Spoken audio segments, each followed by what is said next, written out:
एक बात आपको बताएं, किसी व्यक्ति के 3 पत्नियां हों, 3 पत्नियां, अच्छा बोलो पति अगर मरे तो तीनों पत्नियां बेकार विधवा हो जाएंगी, कोई मत। और अगर 3 पत्नियां हैं और एक आध पत्नी मर जाए और 2 बची रहे और पति बचा रहे तो काम बढ़िया चलेगा कि नहीं चलेगा? बोलो, किसी प्रकार की कोई बाधा आएगी क्या? हमारी समझ में तो बिल्कुल नहीं आएगी बाधा, क्योंकि 3 पत्नियों में से अगर एक पत्नी मर जाती है, 2 पत्नियां रहती, हम कहते 2 भी मर जाएं तो एक तो है। क्यों भाई? एक तो है, कोई दिक्कत नहीं। लेकिन पति अगर मर जाए तो परिवार का मुखिया ही चला गया ही, ईमानदारी से बताओ, अनाथ हो जाएगा वो परिवार कि नहीं हो जाएगा? क्योंकि एक मुखिया के जाने से। तो सीधी सी बात ये थी कि अगर कैकेयी ये शर्त रख रही थी कि राम बन नहीं जाते हैं तो मैं मर जाऊंगी, और दशरथ जी कह रहे थे कि राम अगर बन चले गए तो मैं मर जाऊंगा, तो बोलो किसका मरना ठीक था? जरा बताओ। वैसे नियम हम बतावें आपको, सही नियम बताएं। पति के पहले पत्नी को मरना चाहिए, वो भाग्यवान मानी जाती है। पति के पहले जो पत्नी मर के चली जाती है, बोलो ईमानदारी से, उसको सुहागवती कहते हैं कि नहीं? तुम्हारे छत्तीसगढ़ में भी यही कहते होंगे, कहते कि नहीं? भाग्यवान मानी जाती है कि नहीं मानी जाती? और वो अपने को मरते समय उसकी श्वास, अंतिम श्वास निकलती है तो याद रखना, पति का अगर दर्शन उसे हो रहा है तो अंतिम श्वास पति को देख करके प्रसन्नता में उसकी अंतिम श्वास निकल जाती है कि तुम्हारे देखते देखते मेरे प्राण जा रहे हैं, अब मेरा जीवन धन्य है, कन्फर्म है कि मेरा उद्धार हो जाएगा, मेरा उद्धार हो जाएगा। सही बताओ प्यारे, यही धर्म भी कहता है। प्रारब्धानुसार अगर कोई घटना घट जाती है तो मैं तो ये कहता हूं कि राम की मां को भी वैधव्य मिला है। कोई संसार की नारी अपने आप को ये न कहे कि मैं ही ऐसी अभागिनी हूं कि मेरे देखते देखते मेरा पति चला गया।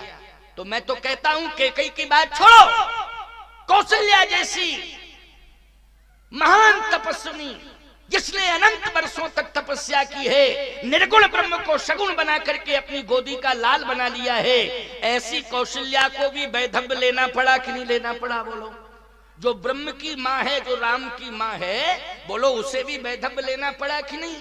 हमारा किसी प्रकार से ऐसा भाव नहीं है कि अगर दुर्भाग्य के कारण, किसी घटना के कारण कभी किसी परिवार में ऐसी कंडीशन आ गई हो तो वो माताएं अपने को ये सोचने लगे कि स्वामी जी भी तो इस प्रकार की बात कह रहे थे कि उससे बड़ा दुर्भाग्यशाली संसार में कोई होता नहीं है जिसको पति छोड़ करके चला जाए।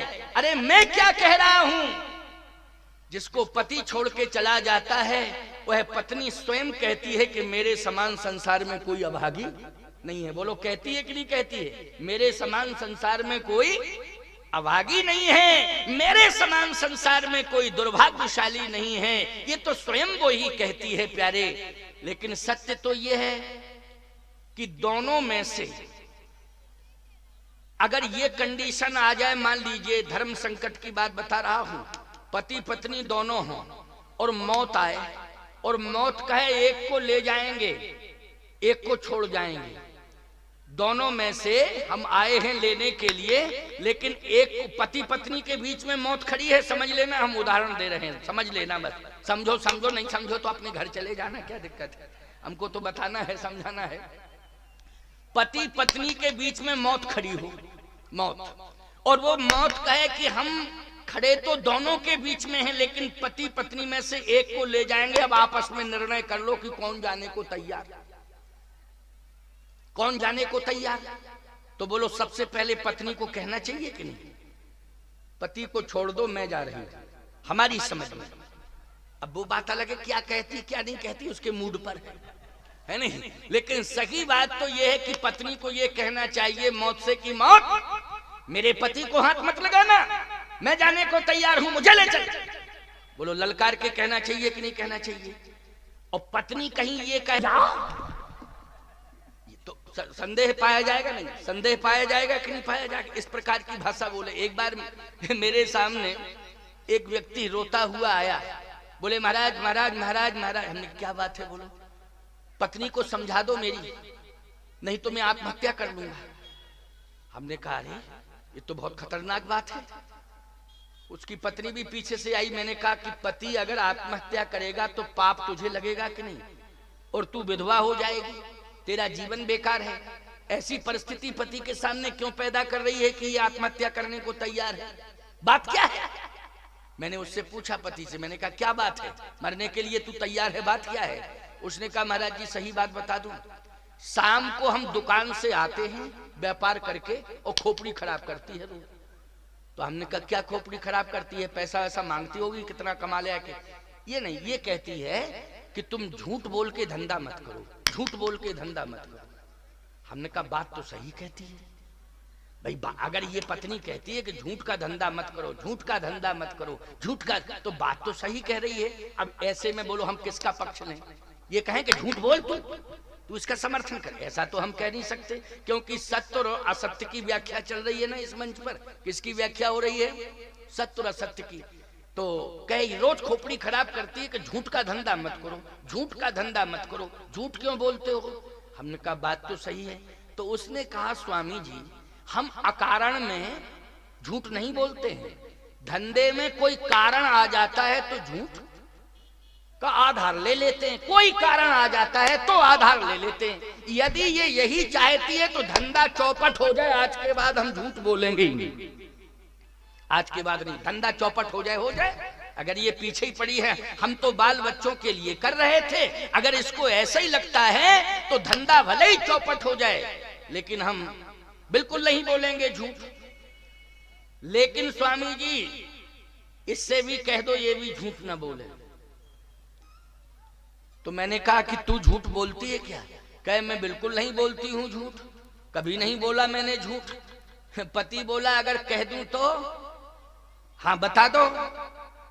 कहे अभी मायके से लौट के आई 15 दिन पहले, कानों की बाला झुमकी जो होते हैं ना वो लटका के चली आई वहां से मायके से, और कह रही थी कि ये हमारे बाप ने बनवाए हैं, तुम्हारे बाप में इतनी सामर्थ है? अरे 2 तोला के तूने सोने के ये बनवाए कुंडल, लेकिन हमें कंफर्म मालूम है कि तुम्हारा बाप 1 तोला का भी दाम नहीं दे सकता है, और तुम्हारे बाप को ये क्रेडिट है कि कोई उधार 5 रुपया नहीं दे सकता है।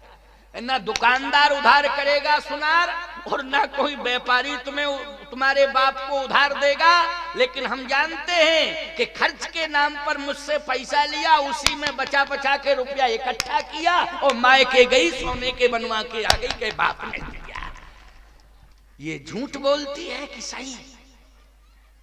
तुरंत स्तब्ध रह गई। मैंने कहा सही बताओ क्या है? बोले महाराज जी वो बात छोड़ो, हम कभी झूठ नहीं बोलेंगे, कभी झूठ नहीं बोलेंगे, लेकिन इनसे कहो ये झूठ ना बोले। उसने कहा मैं सौगंध खाता हूं कभी झूठ नहीं बोलूंगा। कहे मान लीजिए बोले झूठ, तो उसने कहा जिस दिन मैं झूठ बोलूंगा उसी दिन मेरी मौत हो जाए, मैं मर जाऊंगा। अरे हमने कहा बहुत बड़ी बात कह रहा है, लेकिन इससे पूछो ये क्या करेगी अगर झूठ बोलेगी? उसने कहा अगर तुम ये करते हो प्रतिज्ञा कि जिस दिन मैं झूठ बोलूं उसी दिन मर जाऊं, तो पत्नी बोली मैं भी प्रतिज्ञा करती हूं जिस दिन झूठ बोलूं उसी दिन विधवा हो जाऊं।